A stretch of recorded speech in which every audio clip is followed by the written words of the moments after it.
সংবাদ সবাইকে স্বাগত জানাচ্ছি। আমি ফিরোজ তোহা। শুরুতেই সংবাদ শিরোনাম।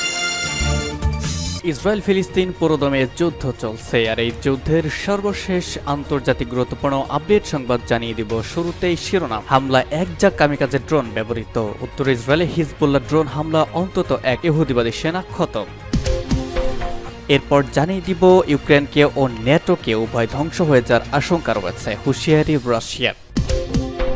এরপর জানাবো সিরিয়া আগ্রাসনের বিরুদ্ধে ইসরায়েলকে রাশিয়ার কঠোর হুঁশিয়ারি। এরপর জানাবো হামাস ইসরায়েল বোঝাপড়ার ইঙ্গিত, শুরু হবে বড় যুদ্ধ। এবং সর্বশেষ জানিয়ে দিব ফিলিস্তিনকে বাঁচাতে বিশ্ববাসীর প্রতি যে আহ্বান জানালেন তুরস্কের প্রেসিডেন্ট রিসেপ তাইয়িপ এরদোগান। উত্তর ইসরায়েলে হিজবুল্লাহ ড্রোন হামলা, অন্তত এক ইহুদিবাদী সেনা নিহত। ইহুদিবাদী ইসরায়েলের একটি সামরিক অবস্থান লক্ষ্য করে নতুন করে ড্রোন হামলা চালিয়েছে লেবাননের ইসলামী প্রতিরোধ আন্দোলন হিজবুল্লাহ। গাজা উপত্যকার বিরুদ্ধে ইসরায়েলের চলমান গণহত্যার প্রতিবাদে গত বছরের অক্টোবর থেকে ইহুদিবাদীদের বিরুদ্ধে অভিযান চালিয়ে আসছে হিজবুল্লাহ। সংগঠনটি আজ রাতে একটি বিবৃতিতে জানিয়েছে, উত্তর ইসরায়েলের পশ্চিম গ্যালিলি অঞ্চলে অবস্থিত ইসরায়েলি বাহিনীর ১৪৬তম ডিভিশনের সদ্য প্রতিষ্ঠিত গোলন্দাজ ব্যাটালিয়নের সদর দপ্তরে এক ঝাঁক কামিকাজে ড্রোন নিক্ষেপ করা হয়েছে। বিবৃতিতে বলা হয়েছে, অভিযানে ব্যবহৃত ড্রোনগুলো নিখুঁতভাবে নির্ধারিত লক্ষ্যে আঘাত হেনেছে এবং এতে ইসরায়েলি ঘাঁটির ক্ষয়ক্ষতি হওয়ার পাশাপাশি দখলদার সেনারা হতাহত হয়েছে। হিজবুল্লাহর বিবৃতিতে বলা হয়েছে, গাজায় ইসরায়েলি গণহত্যার পাশাপাশি দক্ষিণ লেবাননে দখলদার বাহিনীর বিমান ও গোলন্দাজ হামলার জবাবে ওই ড্রোন হামলা চালানো হয়েছে। হিজবুল্লাহর এই হামলায় অন্তত একজন সেনারা নিহত হয়েছে কথা স্বীকার করেছে তেল আবিব। ইহুদিবাদী বাহিনী বলছে, ৩৩ বছর বয়সী মাস্টার সার্জেন্ট রিজার্ভিস্ট ভ্যালেরি ও সেফোনভ হিজবুল্লাহ ড্রোন হামলায় গুরুতর আহত হলে তাকে দ্রুত হাসপাতালে স্থানান্তর করা হয় এবং কিছুক্ষণ পর হাসপাতালে তার মৃত্যু হয়। ইউক্রেন ও ন্যাটো উভয়ের ধ্বংস হয়ে যাওয়ার আশঙ্কা রয়েছে বলছে রাশিয়া। রাশিয়ার সাবেক প্রেসিডেন্ট দিমিত্রি মেদভেদেভ হুঁশিয়ারি উচ্চারণ করে বলেছেন, মার্কিন নেতৃত্বাধীন পশ্চিমা সামরিক জোট ন্যাটো ইউক্রেনকে সদস্যপদ দিলে ইউক্রেন ও ন্যাটো উভয়ের ধ্বংস হয়ে যাওয়ার আশঙ্কা রয়েছে। তিনি বলেছেন, ন্যাটো এখনও ইউক্রেনকে সদস্যপদ দেওয়ার প্রকাশ্য ঘোষণা না দিলেও কার্যত সেই পথেই হাঁটছে পশ্চিমা ওই সামরিক জোট। তিনি আজ মস্কো এক বক্তব্যে বলেছেন, গত ১০ জুলাই ন্যাটো জোটের ওয়াশিংটন শীর্ষ সম্মেলন থেকে যে ঘোষণা প্রকাশ করা হয়েছে তার চূড়ান্ত লক্ষ্য ইউক্রেনকে ন্যাটোভুক্ত করা। মেদভেদেভ বলেন, ন্যাটো যে পথ বেছে নিয়েছে রাশিয়ার দৃষ্টিতে তার দুটি গ্রহণযোগ্য ফলাফল রয়েছে, হয় ইউক্রেন অদৃশ্য হয়ে যাবে অথবা ন্যাটো ধ্বংস হয়ে যাবে। আর যদি দুটি একসঙ্গে হয় তাহলে আরো ভালো। রাশিয়া শুরু থেকে বলে এসেছে, ইউক্রেনের ন্যাটো ভুক্তি রাশিয়ার জন্য চূড়ান্ত রেড লাইন। দেশটি আরো বলেছে, পশ্চিমা দেশগুলোর কারণেই রাশিয়া ইউক্রেনের বিরুদ্ধে বিশেষ সামরিক অভিযান চালাতে বাধ্য হয়েছে। মেদভেদেভ বলেছেন, চলমান যুদ্ধ বন্ধ করতে রাশিয়ার যেসব শর্ত রয়েছে সেগুলোর অন্যতম হচ্ছে ইউক্রেনকে ন্যাটোর সদস্যপদ পাওয়ার বাসনা সম্পূর্ণ পরিত্যাগ করতে হবে।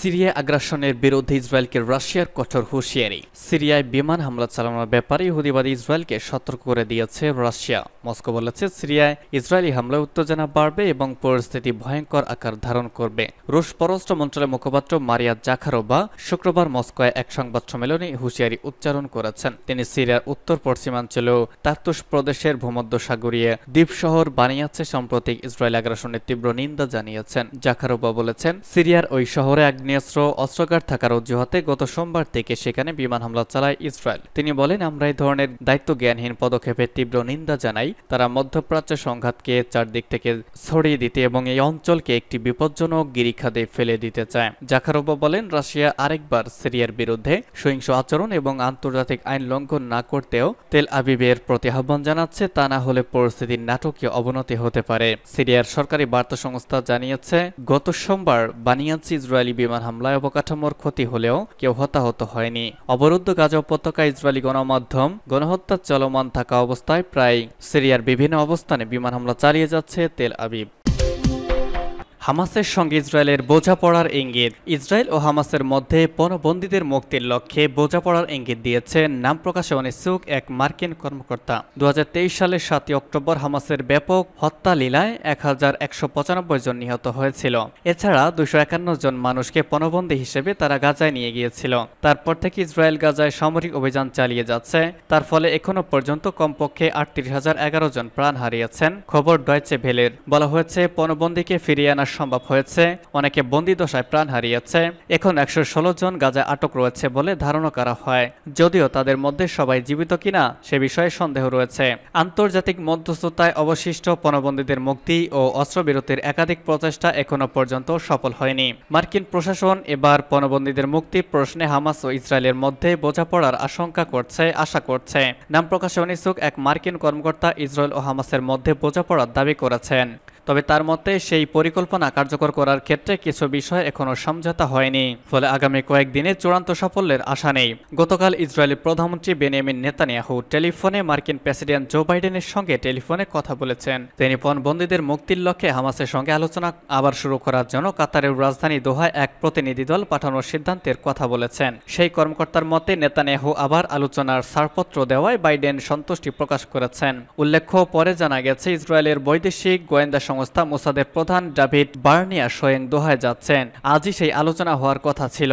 সংবাদ সংস্থা রয়টার্সের তথ্য অনুযায়ী সূত্র বলছে, তিনি কাতারের প্রধানমন্ত্রী শেখ মোহাম্মদ বিন আব্দুল রহমান আল তানির সঙ্গে সাক্ষাৎ করবেন। ইসরায়েলের প্রধানমন্ত্রী নেতানিয়াহু গতকাল রাতে মন্ত্রিসভার নিরাপত্তা বিষয়ক সদস্যদের সঙ্গে বৈঠক করেছেন। কাতার ও মিশরের মধ্যস্থতাকারীদের পাঠানো প্রস্তাব নিয়ে তাদের মধ্যে আলোচনা হয়েছে। গাজা ইসরায়েলি সামরিক অভিযান বন্ধ করে পণবন্দীদের মুক্তির লক্ষ্যে বোঝাপড়ার জন্য দেশে বিদেশে প্রবল চাপের মুখে রয়েছে নেতানিয়াহুর সরকার। তবে তার জোট সরকারের উগ্র ধর্মীয় ও জাতীয়তাবাদী শরিকরা হামাসের সঙ্গে আশেপাশের ঘোর বিরোধিতা করে আসছে। বাইডেন প্রশাসন বর্তমান সংকটের কূটনীতিক সমাধানের লক্ষ্যে জোরালো উদ্বেগ চালিয়ে যাচ্ছে।